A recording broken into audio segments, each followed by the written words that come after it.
आहेत.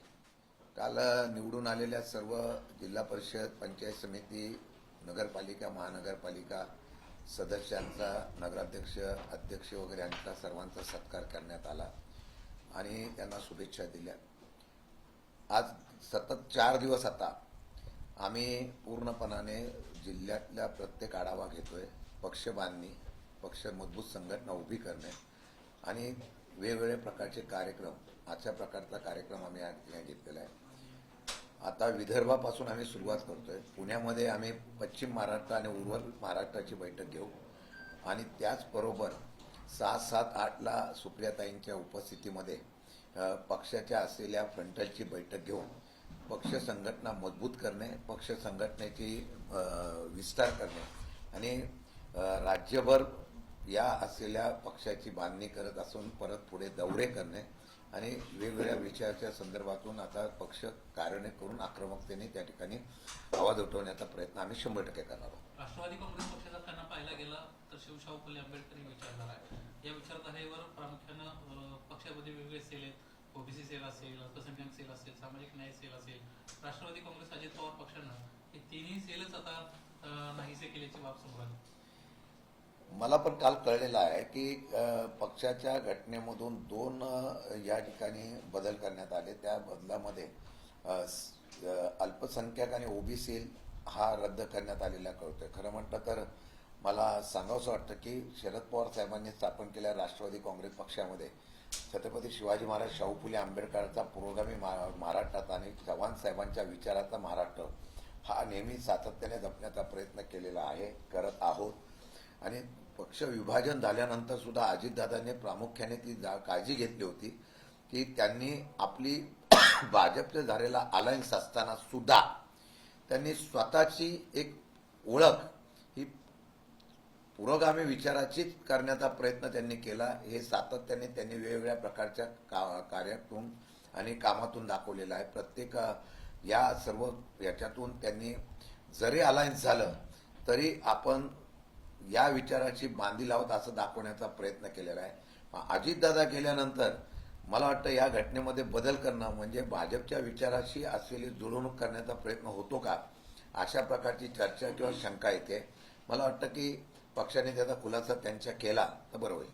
परंतु ह्या सगळ्या जे काही त्यांनी संविधान बदललंय त्या संविधान बदलामध्ये प्रामुख्यानं वर्किंग कमिटीला खरं तर पक्षाचे होते. परंतु प्रफुल्ल पटेल किंवा सुनील तटकरे यांनी ज्या पद्धतीने त्या पक्षाचं संविधान बदललेलं आहे अजित पवार यांच्या निधनानंतर, त्या सगळ्या संविधानामध्ये खरं तर सगळे निर्णय घेण्याचे अधिकार हे अध्यक्ष आणि कार्याध्यक्ष या दोघांना एकत्रितरित्या देण्यात आलेले आहेत. हे कशा पद्धतीने बघताय? कारण की अध्यक्षांच्या जाण्याचीच वाट हे बघत होते का हे दोन्ही नेते, असा सवाल उपस्थित होतो. आता जर बघितलं तर खरं म्हटलं तर सुनेत्रा वहिनींच्या बाबतीमध्ये त्यांनी असं सांगितलं की आमचे प्रमुख जे आहेत ते सुनेत्रा पवार असतील, पण सुनेत्रा पवारांच्या बाबतीमध्ये जर त्यांनी असा निर्णय घेतलेला असेल असं सांगतात, मग घटनेत बदल का केला ही शंका येते.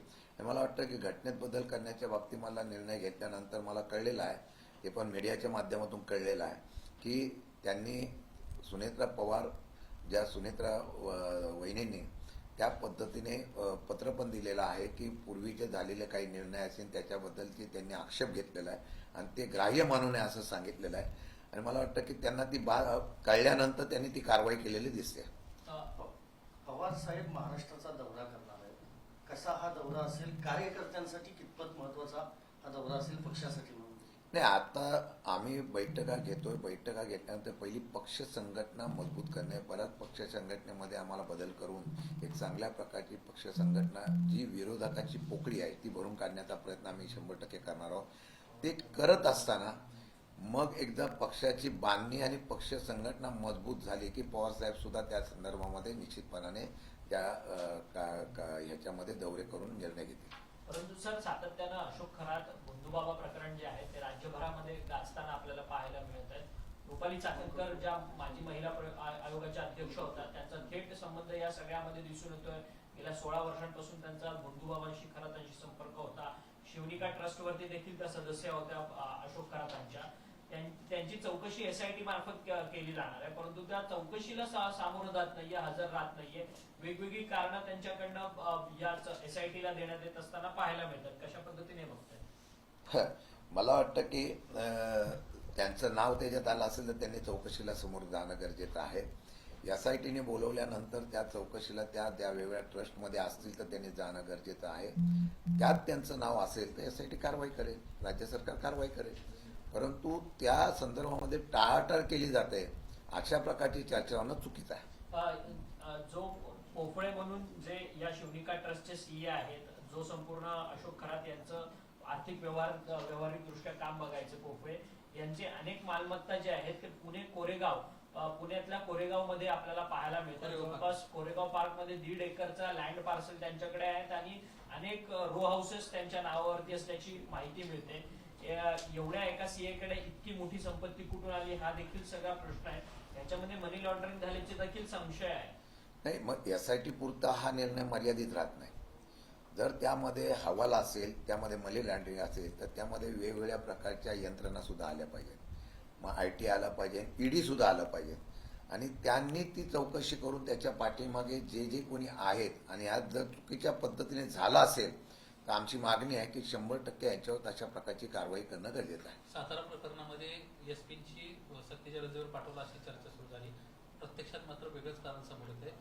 शिवसेनेची म्हणजे एकनाथ शिंदेची फसवणूक झाली असं म्हणायचं. मला एक सांगावंसं वाटतं, काल पण मी पत्रकारांना म्हणालो, ज्या अर्थी SPंना रजेवर पाठवलेलं याचा अर्थ तिथं चुकीचं झालं हे अप्रत्यक्षपणाने राज्य सरकारकडून खात्याकडून कबूल केलेलं दिसतंय. नाही तर ते रजेवर गेले नसते. रजेवर पाठवल्याचा अर्थ त्यांनी तिथं यंत्रणेचा गैरवापर केला हे सिद्ध झालेलं आहे. आमची मागणी हीच होती की ते जर अर्जित रजेवर गेले असतील तर ते चुकीचं आहे. त्यांना सक्तीच्या रजेवर पाठवलेलं आहे आणि ती सक्तीची रजा सांगताना काल मुख्यमंत्र्यांनी सांगितलेलं आहे की या सर्व गोष्टीच्या बाबतीमध्ये चौकशीमध्ये कुठल्याही प्रकारचा हस्तक्षेप होऊ नये म्हणून आम्ही त्यांना रजेवर पाठवलेला आहे. आमचं म्हणणं आहे की चौकशी लवकरात लवकर करून जर चुकीचं झालं असेल तर ही निवडणूक प्रक्रिया सुद्धा रद्द केली पाहिजे, अशा प्रकारची आमची मागणी आहे. दाखल्याचा प्रामुख्याने विषय घेतला होता. त्या दाखल्यासंदर्भात काही विधान परिषद विभागाचं उत्तर आलंय का? कारण अध्यक्षांचा जो दाखला आहे तो बोगस दाखल्याचा थेट आरोप सभागृहात घेतला. काल लक्ष्मण हाकेंनी एक स्टेटमेंट दिलं. साताऱ्यामध्ये जाऊन त्यांनी OBC संघटनेचा मेळावा घेतला. त्यावेळेला त्यांनी सांगितलं होतं की तिथल्या लोकप्रतिनिधींनी असं सांगितलं होतं की फडतरेंना आम्ही उमेदवारी देणार होतो आणि ते उमेदवारी दिल्यामुळे मी माझ्या पत्नीची उमेदवारी दिली, असं त्यांनी जाहीर केलेलं दिसतंय तिथल्या आमदारांनी. मला वाटतं की त्यांना सत्य परिस्थिती माहीत नसेल. अगोदरच यांच्या नावाची त्यांनी नाव जाहीर केलं भाजपच्या वतीने, म्हणून भाजप OBCचा चेहरा जे दाखवत होतो तो करत असताना आमच्याकडे एकमेव उमेदवार होता, तो होता लता कर्णे. त्या OBC उमेदवार आमच्या होत्या, त्यांनाच आम्ही OBC मधून आम्ही उमेदवारी देणार होतं ही नक्की होतं. पण लता कर्णेंना यांनी पळवून नेलं आणि पळवून नेल्यानंतर आमच्याकडे दुसरा पर्याय नसल्यामुळे आम्ही फडतरेंना उभं केलं. नाही तर मी आज ठामपणाने सांगतो, आमचा OBCचा चेहऱ्याचा उमेदवार हा आमचा लता कर्णे होत्या.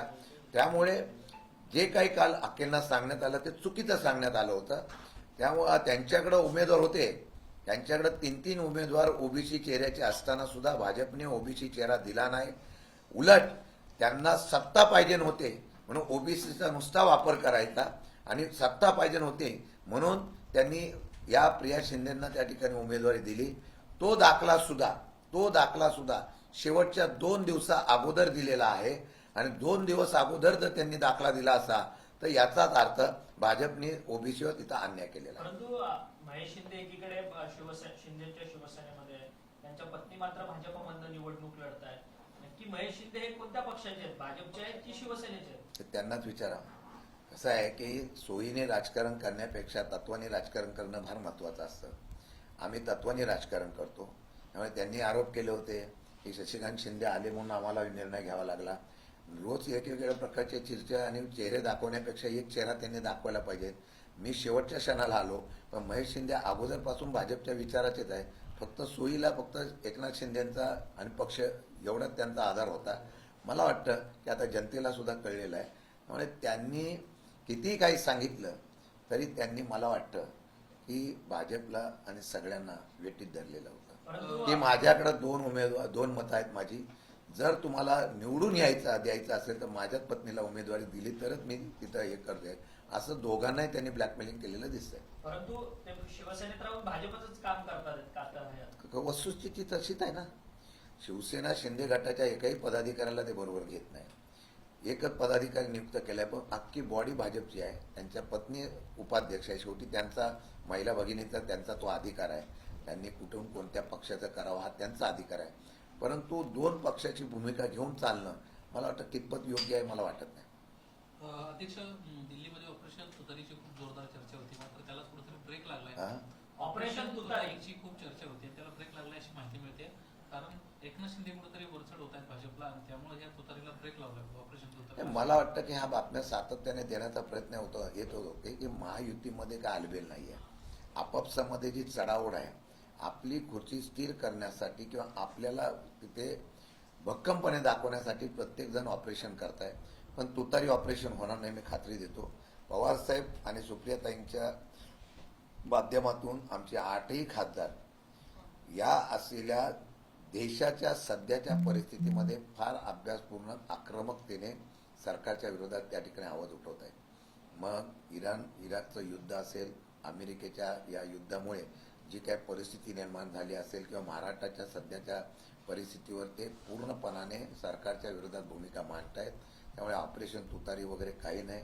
मला वाटतं की आता आमचे खासदार जे आहे ते महाराष्ट्र आणि देशाच्या हितासाठी पवारसाहेबांच्या आणि सुप्रियाताईंच्या विचारातून व्यवस्थितपणे काम करतात. त्यामुळे हे फक्त अफवा आहे. खरं तर वातावरणीय बदलामुळे मोठ्या प्रमाणात अतिवृष्टी जी आहे ती राज्यातल्या ग्रामीण भागामध्ये होताना पाहायला मिळते. काल देखील पुण्यामध्ये गारांसह पाऊस पडलेला पाहायला मिळतो. शेती पिकाचं मोठं नुकसान झालेलं आहे. सरकारकडनं अद्याप देखील जी जो काही नुकसान झालेलं आहे त्याची पाहणी करण्याकरता कोणतेही सरकारी अधिकारी ग्राउंड झिरोवरती उपस्थित झालेले नाही. गेल्या अधिवेशनामध्ये आम्ही हा विषय मांडला होता. मागचीच मदत मिळालेली नाहीये. अतिवृष्टीमुळे आणि अवकाळीमुळे जी काय नुकसान झाले ती दिली नाही, हे राज्य सरकारने सुद्धा कबूल केलं. एवढंच नव्हे तर केंद्रातून अद्यापही राज्याला आर्थिक नुकसानीचा त्या ठिकाणी मदत मिळालेली नाही. वस्तुस्थिती आहे, इतर राज्यांना भेटली, आपल्या राज्याला दिलं नाही. हे उत्तराद्वारे आम्हाला सभागृहामध्ये कळलेलं आहे. मग माझं असं म्हणणं आहे की आता जी अवकाळी किंवा अशा प्रकारचा पाऊस पडतोय त्याच्यामुळे जे नुकसान होत आहे त्याच्यामध्ये सरकार खरंच शेतकऱ्यांच्याबद्दल अजिबात गांभीर्य घेत नाहीये. शेतकऱ्यांच्या पेक्षा आता निवडणुकीला कसं निवडून यायचं त्यांना तंत्र माहीत पडल्यामुळे सामान्य लोकांचा प्रश्नाला त्यांना वेळ द्यायला गरज नाही. आज मुख्यमंत्री आसामच्या प्रचार दौऱ्याला गेलेले आहेत, पण एकही मंत्री अद्यापही अवकाळी पाऊस झालेल्या ठिकाणी गेला नाही. हे महाराष्ट्राच्या शेतकऱ्यांचं दुर्दैव आहे. पुन्हा एकदा सुनील शेळके यांनी काल विलिनीकरणाचा मुद्दा उपस्थित केला. सुनेत्रा पवार यांच्यावरती सगळं काही अवलंबून आहे असं ते वारंवार म्हणतात. तर त्यांच्याशी काही बोलणी करणार किंवा अशी काही चर्चा आहे का? मी कालही सांगितलं, तुर्तास हात कुठलीच चर्चा नाहीये. ही चर्चा आता आम्ही कामाला लागलेलो आहोत. बरेच प्रश्न आहेत महाराष्ट्रात, देशात. त्या महाराष्ट्राच्या आणि देशाच्या प्रश्नावर आता आम्ही संघटन म्हणून आता आक्रमकतेने उतरण्याचा प्रयत्न करणार आहोत. त्यामुळे सध्या तरी ही चर्चा अशी कुठेच नसल्यामुळे त्याच्यावर काय आज भाष्य करणं योग्य नाही. शरद पवारांच्या नेतृत्वात जर ते येऊ पाहत असतील तर ते त्यांना तुम्ही ऍक्सेप्ट कराल? अशी चर्चाच नाही ना. असं चर्चाच नसेल तर मी सांगायचं, मी आता अध्यक्ष म्हणून तुम्हाला सांगतो अशी कुठलीच चर्चा झालेली नाहीये. कालही मी सांगितलं, आजही सांगतो, आम्ही आता फक्त पक्ष वाढवणे, पक्ष मजबूत करणे आणि त्याचबरोबर महाराष्ट्रामध्ये पर्याय उभं करणं एवढंच आमचं काम सध्या.